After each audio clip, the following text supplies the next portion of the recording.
পেটে পেটে এত আমার বাপের মান সম্মান ডুবাতে বসেছিস না। এই নাড়ু, মদন দা, চলো তো বালের বুড়ো আজকে একটা হেসতে হেসতে করেই ছাড়বো। ছি ছি, আমার ভাবতেও লজ্জা লাগছে।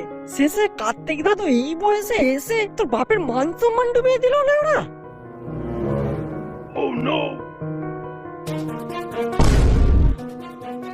বুঝলে সুন্দরী, আমি এমন ভাবে অ্যাক্টিং করি কেউ ধরতেই পারবে না যে আমি পাট ভাঙি। সবাই ভাববে লোকে আমার পাট ভেঙে দেয়। দাদু, তুমি ধরা পড়ে গেছো, তাড়াতাড়ি পাট বাড়ি থেকে বাইরে বেরিয়ে এসো। মার গাড়িয়েছে। আমার নাতি এই সময় আমাকে আবার ডাকছে কেন? দাদু, তুমি তাড়াতাড়ি বাইরে বেরিয়ে এসো, আমরা কিন্তু পাটবাড়ির চারিধার ঘিরে ফেলেছি। আর তুমি যদি না বাইরে আসো আমরা কিন্তু পাটবাড়ির ভিতরে ঢুকবো না। ওরা মারা সর্বনাশ করেছে রে, মনে হয় আমার নাতি সব দেখে ফেলেছে লাউরা। এখন আমি কি করবো কি করবো? কিছু বলো সুন্দরী, নইলে ওরা ভিতরে চলে আসবে। আমি কিছু জানি না, যা করার তুমি করো। কার্তিক দাদু, আর নাটক করে লাভ নেই। আমরা মারা সব জেনে গেছি তোমার ব্যাপারে। তুমি লাউড়া কঙ্কালের ঠাকুমাকে নিয়ে এক্ষুনি পাটবাড়ি থেকে বেরিয়ে এসো। দাদু, তুমি ধরা পড়ে গেছো, সুন্দরী ঠাকুমাকে নিয়ে বাইরে বেরিয়ে এসো। আর মনে রক্ষে হলো না গো সুন্দরী, চলো বাইরে চলো।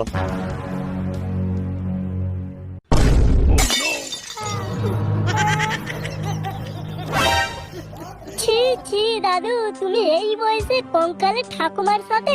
তোমাকে আমার দাদু বলতে লজ্জা লাগছে, তা আমার পাটবাড়ির ভিতরে সুন্দরী ঠাকুমার সাথে।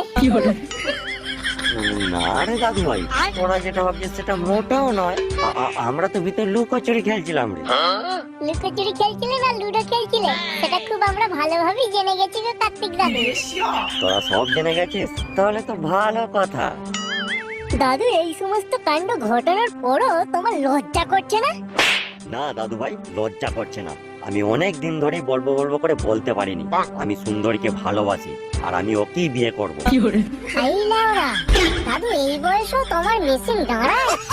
হ্যাঁ রে লাউড়া, আমার মেশিন দাঁড়ায়। আর যদি না দাঁড়ায় তুই গিয়ে সার্ভিসিং করে দিয়ে আসবি রে বোকাচোদা। তাহলে দাদু, তুমি কঙ্কালের ঠাকুমাকেই বিয়ে করবে? হ্যাঁ দাদু ভাই, আমি সুন্দরীকেই বিয়ে করবো। এই তো আমাদের কার্তিক দাদু। লাউড়া মিয়া বিবি রাজি তো ক্যা করেগা কাজী। তোমার লাউড়া যা ইচ্ছা তাই করো, আমি চললাম। সুন্দরী, এইবার আমাদের দুজনের বিয়ে আর কেউ আটকাতে পারবে না। এবার থেকে শুধুই ঘরে, আর পাটবাড়ি ভাঙা ভাঙি নয়।